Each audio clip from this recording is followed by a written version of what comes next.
Hi 205, let's talk about some advanced editing techniques. So what I want to talk about in this video is compressing an interview. And you go out, you record an interview with somebody, and they talk and talk and talk, and you ask some questions, and you know it's going to be too long to put it all in your story, because it just is. And you know you only want a couple of specific sections out of that interview. So how do you do that? How do you cut it down? Let's take a look at what I have on screen. I interviewed this woman on the steps here, and she's talking about an issue that was part of the news story.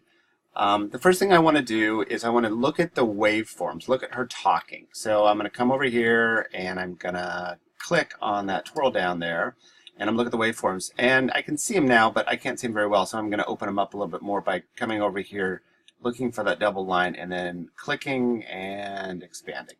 So now I can really see those waveforms, and what that helps me do is actually see where all the sounds are made and all the people or all the initial remarks start, so it's easier to cut.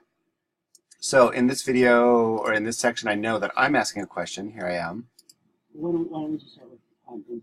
Since I didn't get to inside. Okay, so I'm talking. I know I want to get rid of that, so I'm going to massage this timeline here and open it up a little bit, but not too much. This is another really good technique, just to like opening up your waveforms up and down. You want to be able to scroll back and forth and then compress or expand, so you get a really good look at those waveforms. So I'm going to get right up to where she begins to answer the question, and I'm going to cut things right there. So I think it's right about there. Let's see. She seems very aware. And she seems very aware. That's where I want to cut it, right there. So I'm going to go, I've got my pointer tool right now, so I need to go over and find my razor tool, which is right there in my tools. Quick point, if you can't find your tools on the screen, you can always go up to the window, this is in Premiere Pro, and scroll down and click on tools, and that will bring the tools right up. In other video editors, you might find tools like the razor tool under Edit, or again under Window. This is a very common tool, so it's got to be somewhere close to you. So I'm going to go up there, I'm going to razor that, I've cut it in half, I'm going to go back and select my selection tool again so that I can select the section that I want to get rid of, and in Premiere Pro it just takes deleting it, so it's gone. And what I'm going to do is I'm going to drag this back to the 0 point, so I know I'm working at 0. You don't have to drag it back if you know it's there. It's a matter of organization about how you want to do that. Okay, so there's another section that I know that I want to take out because it's a dead space. It's an open space, and a good tactic with a long interview is to, and this is if you have time to do this. Sometimes you just don't have time and you got to produce that video really fast. But if you have time, go back and take out the dead spots. So let's listen. Here's a dead spot where I want to probably take out, and let's see how it sounds. She's familiar with what we were talking about the system. She was aware. So there's the very pronounced that I can take out. And then there's a good solid 3 seconds of dead space where she's thinking, which is okay.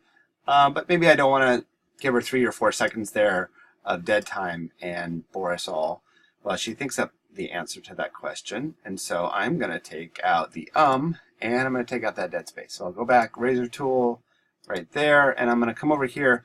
I want to make sure I don't get too close to where she's actually starting to speak, and especially where she opens her mouth. I don't want to cut it there. I want to cut it just before she opens her mouth, right about there.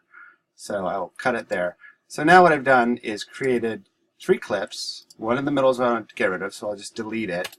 And I can pick up and drag the clip to the left and drag it over and snap it right up. Oh, I went a little too far, so I'm going to Control Z, and I'll just stop it right there and snap it. Over here in Premiere Pro is the snapping feature, really valuable feature. If you turn it off, it's harder to align clips. If you leave it on, the clips like to snap together. That's sort of a snapping feature. Okay, so now I have another issue that I need to fix, which is that if I butt these 2 clips together, the visual will snap a little bit like that in a way that's not natural. Now, it's not bad, and I probably could live with that if I wanted to, but it's just not a very professional way to do it. So What I'm going to do is cover up this audio cut with a piece of B-roll, another clip. And so I'll go up and find another clip to work with. Let's see what I want to use. There's one. Not that one. All these clips are part of the story, so they're a pretty okay thing to use, as long as certainly if they're going along with what she's saying. And I'm always going to go out and get lots of clips and lots of B-roll. So this is the one I'm going to use. I'm going to drop it right there at the cut. I'm going to drag it right down. I've already selected how much of that clip I want to use, so I'm going to drop it right there, right at the cut line. So let's listen and watch what happens when I drop it right where I've edited that clip. She was aware of the cuts that had been in. Nice and smooth. Jumps to another scene, so the fact that she begins her comments or answers her question a couple seconds later, we don't see the snap of her head, and it's all good. So typically, you want to leave, usually if you cut away to a B-roll clip, you want to put a couple of them together, not just one. Feels a little more natural to have 2 or 3 before you go back to your source, your interview source, if you're going to do that. So maybe at the end of this, here we go, let's watch this. She assured us that. So pretty smooth. That is compressing an interview. Now, of course, you'll see I've got a lot more to do, but that's the initial steps. Well worth doing to sharpen up your story. Okay, back for more soon.